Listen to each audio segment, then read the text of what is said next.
Acordar às 4 da manhã, calçar os tênis e sair para sofrer no asfalto. Para muita gente, isso parece uma rota de fuga perfeita, um refúgio saudável daquela rotina de trabalho estressante. Mas e se essa prática for, na verdade, um espelho direto do mundo corporativo moderno? Bem, é exatamente isso que vamos explorar na nossa análise de hoje.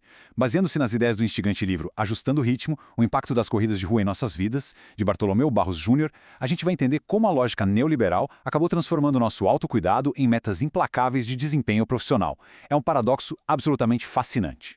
Para estruturar essa desconstrução da mentalidade dos profissionais modernos em relação ao lazer e à performance, a nossa pauta passa por 6 pontos rápidos: o refúgio ilusório, o empreendedor de si, o corpo como mercadoria, a identidade do herói corporativo, o temido muro do esgotamento e, por fim, os sinais de servidão voluntária.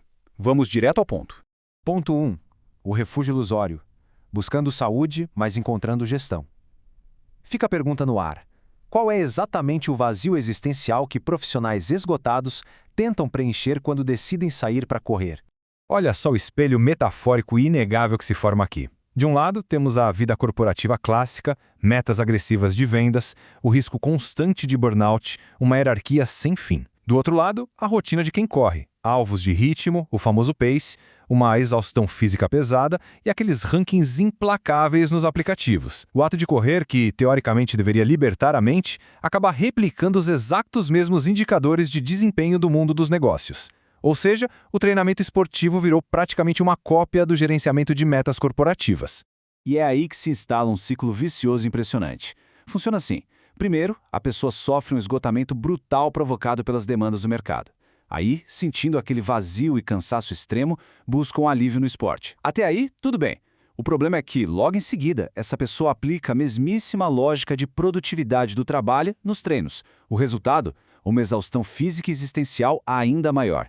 A lógica neoliberal literalmente transforma o que era para ser saúde em mais uma ferramenta de autoexploração, onde a produtividade pessoal esmaga de longe qualquer benefício real de bem-estar. O que nos leva à nossa segunda parte, o empreendedor de si mesmo e a crítica de Alan Ehrenberg. O sociólogo Alan Ehrenberg faz uma leitura cirúrgica sobre esse fenômeno. Ele aponta que a gestão pós-disciplinar moderna é uma tentativa de criar uma mentalidade de massa que simplesmente não precisa mais daquelas técnicas tradicionais de coerção agressiva. A ordem hoje é: seja você mesmo. Ou seja, na sociedade contemporânea, os chefes externos deram lugar a um capataz muito mais rigoroso que vive dentro da nossa própria cabeça. Gestores e profissionais são forçados a se tornarem as grandes empreendedores de suas próprias vidas, gerenciando o tempo livre como se fosse um ativo corporativo que precisa ser incansavelmente investido ou otimizado.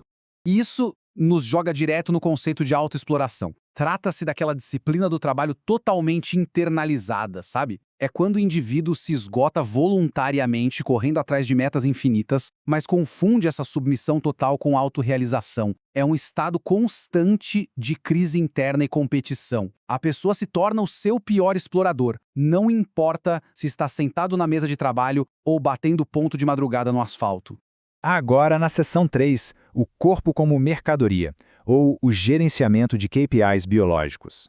Aqui entra com força a ideia do aprimoramento, o famoso enhancement. Basicamente, é a busca ininterrupta pela maximização do potencial humano, seja na estética, no trabalho ou no esporte.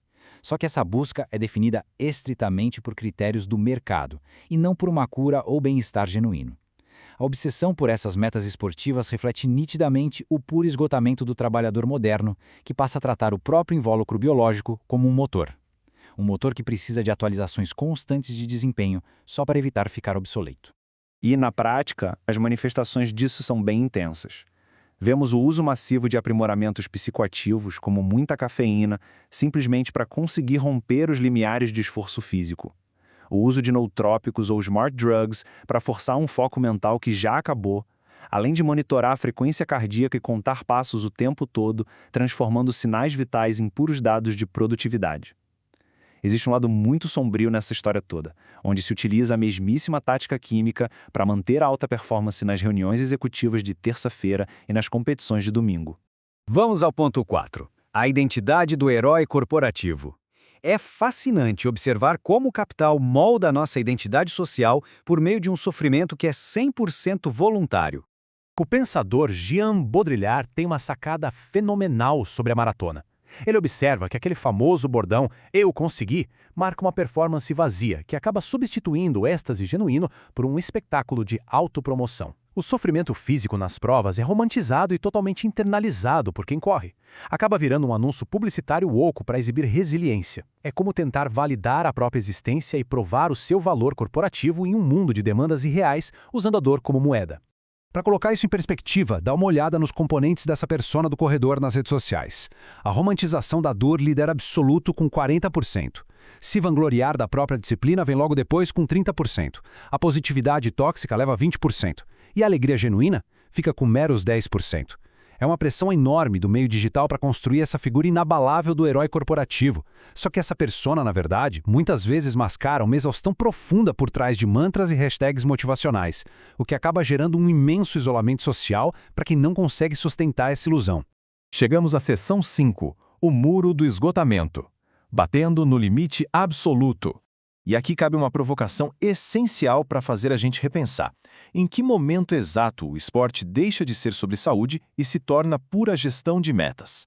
Para muita gente nas provas de longa distância, essa resposta tem um número exato, a marca dos 30 quilômetros. Esse é o momento aterrador em que a biologia cobra conta. É uma linha invisível no asfalto onde os recursos físicos e mentais simplesmente desaparecem. O ponto de virada aqui é entender que bater nesse muro físico espelha com perfeição o esgotamento emocional e mental de quem enfrenta um trabalho precário, demandas infinitas e a insegurança sistêmica do mercado. O colapso do corredor é a expressão tátil, na pele, de bater no limite do estresse urbano e da sobrecarga sensorial do capitalismo. O sacrifício que se exige do atleta ali, no asfalto, é praticamente idêntico à submissão brutal que a vida laboral exige todos os dias. A progressão até o colapso é implacável e previsível. Na primeira hora, sobra otimismo enérgico e acompanhamento de métricas. Na segunda hora, rola aquele gerenciamento sustentado dos recursos. Na terceira hora, os estoques de glicogênio acabam de vez e a mais pura dúvida existencial toma conta. E na quarta hora, temos o colapso físico sistêmico total. E por que aceitar esse esgotamento todo? Porque o trabalhador moderno internalizou que o sofrimento é uma ferramenta de gestão legitimada. A dor é cobrada e aceita como custo necessário para alcançar uma meta individual. Por fim, nossa seção 6, sinais de servidão voluntária. Como reconhecer a armadilha de que o desejo de ser autêntico virou só mais uma obrigação de rendimento. É fundamental saber diagnosticar quando o tempo livre foi sequestrado pela lógica da produtividade. Os sinais práticos de alerta estão aí. Perder o sono por causa de uma planilha de treinos, exibir lesões no corpo como se fossem medalhas de honra, usar o esforço físico puramente para abafar a ansiedade existencial, sentir uma culpa esmagadora por tirar um mísero dia de descanso e o mais grave de todos, medir o próprio valor humano pelo ritmo do relógio. Esse é o perigoso limiar, onde o cuidado pessoal desaparece e a servidão voluntária toma o controle de tudo.